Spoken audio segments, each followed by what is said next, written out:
In James Joyce's short story, The Dead, adapted for film by the director John Huston, Gabriel Conroy and his wife Greta attend a party in January of 1907 at the Dublin home of his elderly aunts, the Morkan sisters. It is not an enjoyable evening for him. He is called upon to help with a guest who arrives at the party drunk. He has to give a speech, which he believes to be a disaster before he even opens his mouth. He listens dutifully as his spinster Aunt Julia warbles fitfully through a song meant to be sung by a young bride, and he is taken to task by a nationalist who accuses him of being a West Briton or English sympathizer for publishing a review in a loyalist newspaper. He is more than ready to go back to the hotel. But as he prepares to leave, he sees his wife standing in the stairway landing, transfixed by a song being sung in the next room. He is deeply moved by her appearance and hopes for a romantic end to the evening. But back at the hotel, she seems sad and distracted. He asks about the song, and she says it reminded her of a boy, Michael Fury, whom she knew back in Galway, where she grew up. Her parents did not approve of him, and she was being sent away to convent school. On the night before she left, the sickly boy came and stood outside her window in the rain. A week later, she learned that he had died.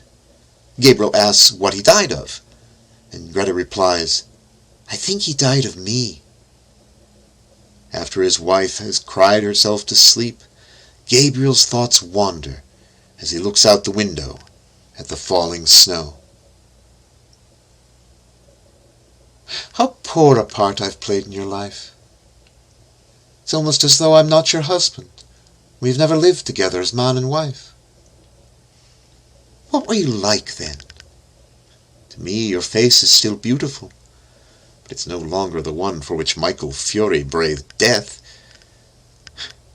Why am I feeling this riot of emotion? What stirred it up? The ride in the cab? Her not responding when I kissed her hand? My aunt's party, my own foolish speech. Wine, dancing, music. Poor Aunt Julia. That haggard look on her face when she was singing a raid for the bridal. Soon she'll be a shade too, the shade of Patrick Morkan and his horse. Soon, perhaps, I'll be sitting in that same drawing room, dressed in black. The blinds will be drawn down.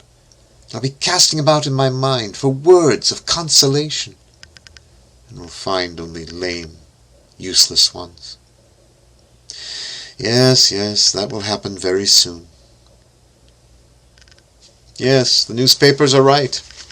Snow is general all over Ireland, falling on every part of the dark central plain, on the treeless hills, falling softly upon the bog of Allen, and farther westward, softly falling into the dark, mutinous Shannon waves. One by one we're all becoming shades. Let it pass boldly into that other world, in the full glory of some passion, and fade and wither dismally with age. How long have you locked away in your heart the image of your lover's eyes when he told you that he did not wish to live? I've never felt that way myself towards any woman, but I know that such a feeling must be love. Think of all those who ever were, back to the start of time, and me, transient as they, flickering out as well into their grey world. Like everything around me, this solid world itself which they reared and lived in is dwindling and dissolving.